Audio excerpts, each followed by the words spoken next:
오늘 아침에 제가 눈을 뜨니까요, 갑자기 우울한 기분이 이렇게 올라왔습니다. 어느 때부턴가 가끔 이렇게 아침에 눈을 뜨면 우울감이 저에게 이렇게 덮칩니다. 그런데 예전에는 아침에 눈을 떴을 때 굉장히 행복한 기분이 많이 있었거든요. 그런데 그것이 좀 변했습니다. 그런데 문제는 이런 어떤 감정이 올라왔을 때요, 우리가 그것에 대해서 이유를 알고 싶어 하거든요. 왜 이런 기분이 나게 될까? 그런데 크리스찬들이 가지고 있는 것 중에 어떤 습관이 있냐면, 자기에게 일어나는 모든 감정에 대해서 하나님하고 연관시켜서 생각하려고 하는 그런 습관이 굉장히 많이 있어요. 예전에 한번 이제 미국에 집회를 하러 갔거든요. 근데 그곳에서 식사를 마치고 앉아 있는데요, 갑자기 기분이 이상해지면서 제 온몸에 알 수 없는 어떤 불안과 어떤 이상한 기분이 막 드는 거예요.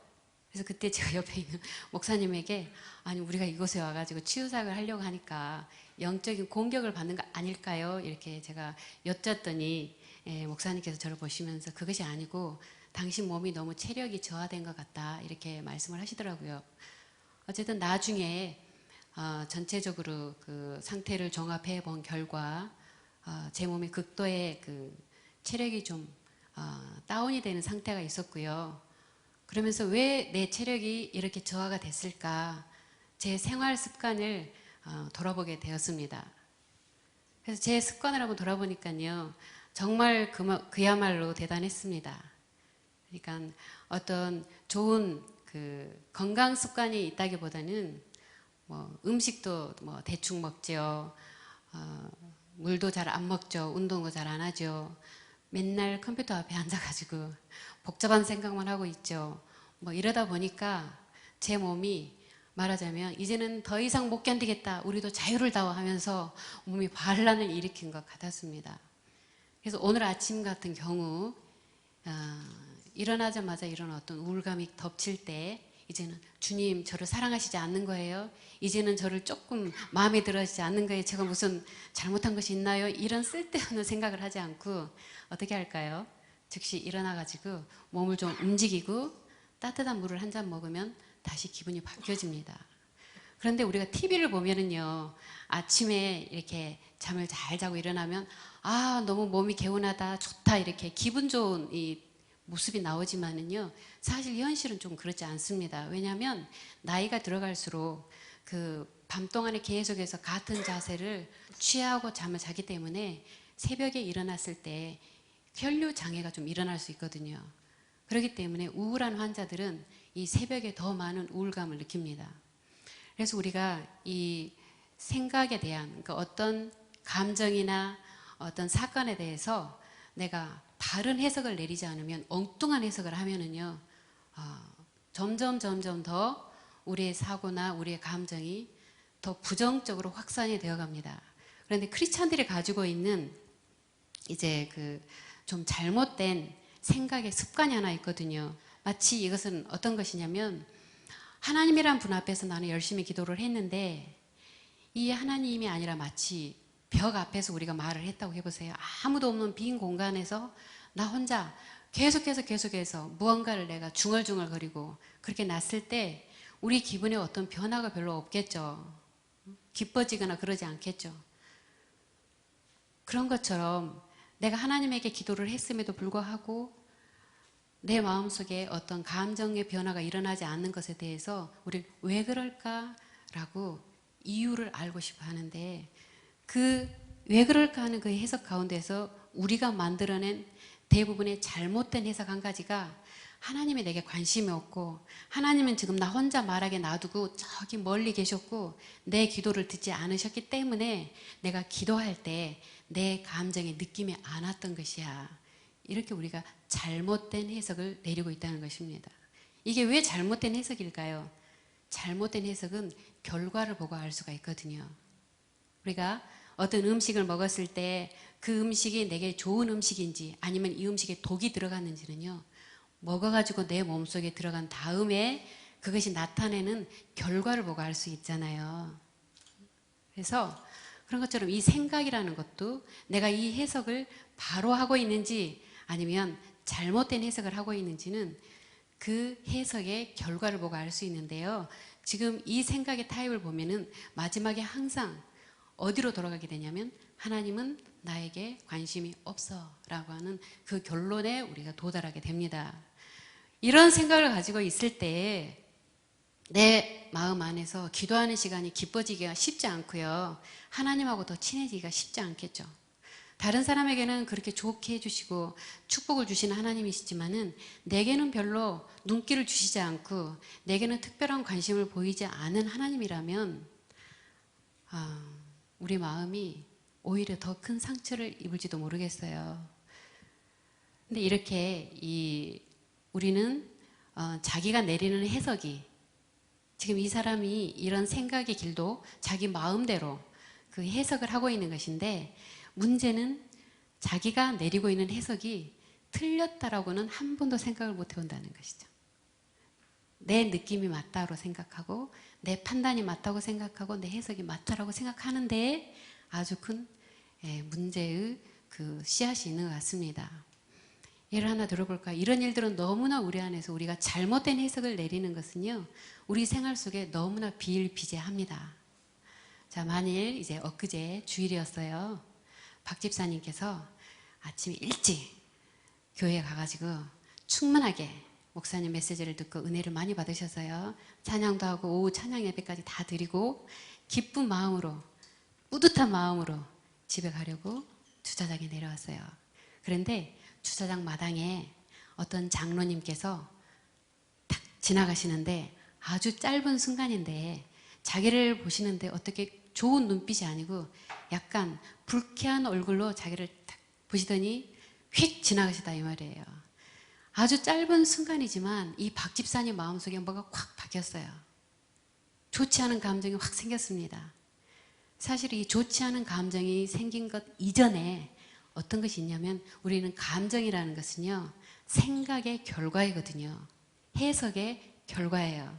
이 박 집사님이 그 장로님을 스치는 그 짧은 순간에 벌써 해석을 하는 겁니다. 저분이 나에게 왜 이러지? 그것에 대해서 해석을 하기를 자기가 장로라고 나를 무시하는가 봐. 그렇지. 전에도 나를 저렇게 별로 안 좋게 보는 것 같더니 역시 나를 무시했었네. 지금까지 그 충만했던 마음의 즐거움은 어느 사이 다 사라지고 이제는 마음이 완전히 엉망의 상태가 돼가지고 이제 집으로 갔죠.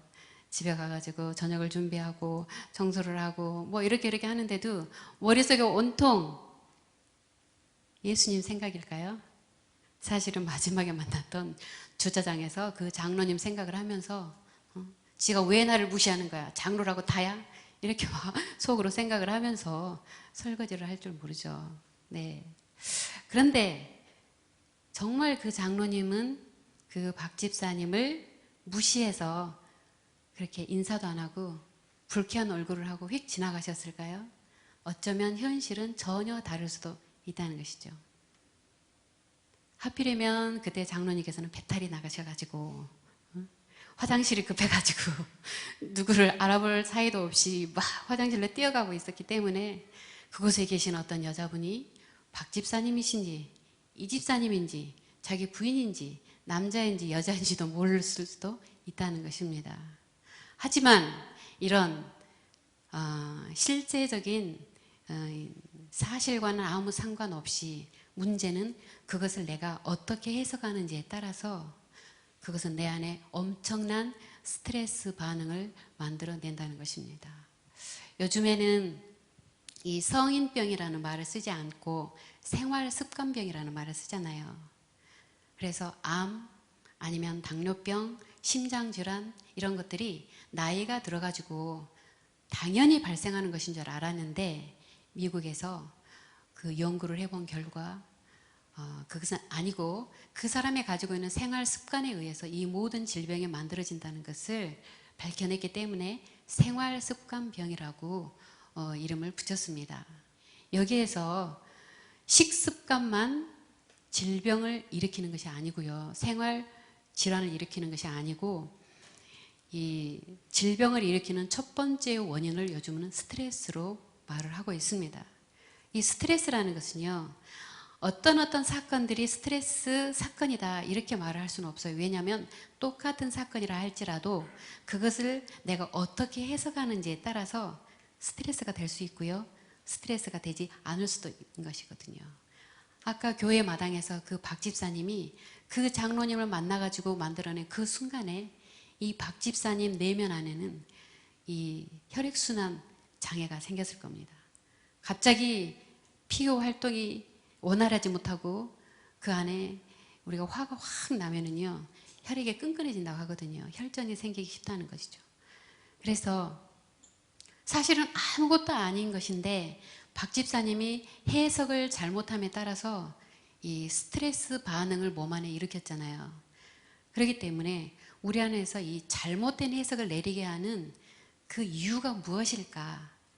우리 안에 건강하지 못한 생각들이 많이 있을 때 우리의 그 해석이 건강하지 못한 쪽으로, 바르지 못한 쪽으로 해석을 하게 되어 있습니다. 어떤 한 어머니가 아주 우울증이 심해가지고 오셨습니다. 그런데 이 어머니는 초등학교 1학년 아이가 있었는데 이 아이가 이 학교 입학식을 가려고 하는데 학교를 가지 않겠다고 떼를 쓰는 것이었어요. 왜냐하면 컴퓨터를 하겠다는, 게임을 하겠다는 거예요. 이 엄마는 그때까지 자기 아들이 얼마나 심각한 게임 중독에 빠져 있는지를 몰랐어요. 왜? 우울증이 심했기 때문에 자기 아이에게 관심을 쏟을 여유가 없었어요. 근데 이 아이가 하는 말이 자기는 학교 가는 것 못 가겠다. 게임을 못하면 자기는 죽는다 이러더래요. 이 꼬마 아이 입에서 게임을 못하게 하면 나는 죽는다 이러더래요. 이 엄마의 마음 가운데 너무나 괴로움이 컸습니다. 이 남편이 너는 도대체 집에서 뭐하고 있길래 얘가 이 지경이 되도록 너는 그렇게 만들었느냐. 이 엄마는 자기 자신에 대해서 하나도 잘한 것이 없다고 생각을 하고 있는 사람이었거든요. 그런데 자기 아들이 이렇게 됐으니까 더 큰 실패감이 이 사람을 눌렀습니다. 이분을 나중에 세미나 참석 이후에 1년 후에 저희 상담 아카데미로 오셨더라고요. 그러면서 그동안의 변화를 저에게 말씀을 해주셨습니다. 2박 3일 동안 이 사람에게 어떤 일이 있었을까요? 그 기간 동안에 이 사람은 뜻밖에도 자기 친정 어머니의 모습을 생각하게 됐대요. 친정 어머니는 이분에게 어릴 때부터 잘한다는 말 대신에 항상 잘못했다, 야단을 많이 쳤습니다. 그런데 그 야단을 치면서 구박을 받으면서 이 사람이 자기 자신에 대해서 자신감이 하나도 없었는데요, 남편은 더 많이 자기를 야단을 치더라는 거예요. 그러면서 이 사람의 우울증이 심해졌는데 그 야단치는 것을 자기가 아들에게도 하고 있었다는 사실을 알게 됐어요. 그래서 이 아들은 엄마하고 놀고 싶은데 놀아주진 않고 야단만 치는 엄마, 그나마 게임이라도 하면서 이 게임이 자기 엄마였고 자기 아빠였고 자기의 가장 즐거운 희망이었던 거죠. 그런데 그 게임을 못하게 하니까 얘가 죽는다고 난리를 쳤던 거예요. 그래서 이 엄마가 내가 우리 아들을 저렇게 만든 사람이었구나, 그 생각을 하니까 이 아이를 바라보는 해석이 달라졌어요. 도대체 저런 원수 같은 애가, 저렇게 꼬마가 이제 저래갖고 내 인생이 어떻게 되려고, 내가 아들 정말 남편 복도 없는데 자식 복도 없나 봐, 이렇게 생각을 할 때는 이 어린 애기라도 너무 미웠는데 저 아이가 나 때문에 이렇게 됐구나 생각을 하니까 그 아이를 대하는 태도가 달라질 수밖에 없죠. 그래서 그 아이의 문제도 해결됐고, 그리고 또 한 가지는 하나님께서는 자기를 그렇게 야단치시는 분이 아니시고 잘못하는 것도 같이 고쳐가시면서 자기를 일으키시는 분이라는 것을 자기가 알았다고 했습니다. 그래서 그 다음부터는 남편 앞에서도 당당해졌고, 그러다 보니까 오히려 남편하고도 관계가 회복이 됐고 아이도 좋아졌어요, 그런 말을 저에게 해주시더라고요. 그래서 이 생각의 어떤 변화가 일어나면 해석의 변화가 일어나고요, 해석이 바뀌어지면 상대에 대한 감정이 바뀌어집니다. 저 아이가 내 인생에 큰 정말 장애거리야 이렇게 생각하는 것과 정말 저 아이가 내 사랑을 필요로 하는 하나님이 보내주신 정말 아름다운 천사다 이렇게 생각하는 것과는요, 작은 생각의 차이지만 우리의 감정은 엄청나게 바뀌어진다는 것이죠. 우리의 인생 중에 반드시 바꿔야 될 것이 있다면 식습관의 변화도, 제가 혼이 나가지고 식습관의 변화를 바꾸려고 노력을 하잖아요. 혼이 나보니까요. 그런데 사실은 우리가 이 잘못된 생각을 가지고 있는 것이 우리 인생에 얼마나 심각한 영향을 주는지 우리가 그것을 실감을 못하기 때문에 이것에 대해서 우리가 그 심각성, 나는 정말 변해야 돼, 이렇게 인식을 못하고 있는데요. 사실 이 우리의 삶의 현장에서 우리가 관계가 파괴된다는 것은 우리의 인생을 가장 치명적으로 손상시키는 그런 문제가 되는데, 이 관계의 파괴 밑에는 잘못된 해석이 있다는 것을 우리가 알게 됩니다. 그러면 어떻게 우리가 이 생각의 변화를 일으킬 수 있을까? 먼저 제일 쉬운 방법은요, 건강한 생각을 하는 사람에게 우리가 배우는 것이 제일 좋을 것 같습니다. 우리가 건강한 식습관을 갖고 싶으면 건강한 식습관을 가진 사람 옆에 배우는 것이 좋잖아요. 그런데 반대로 비판하는 사람 옆에 맨날 우리가 가까이 있을 때 그 비판의 습관을 우리가 따르는 것처럼 우리가 이 생각의 습관의 변화 일으키기 위해서는 건강한 생각을 가지고 있는, 긍정적으로 해석하고 따뜻하게 해석하는 그런 사람들을 보고 배우는 것이 가장 쉬운 길이라고 생각합니다. 여러분 감사합니다.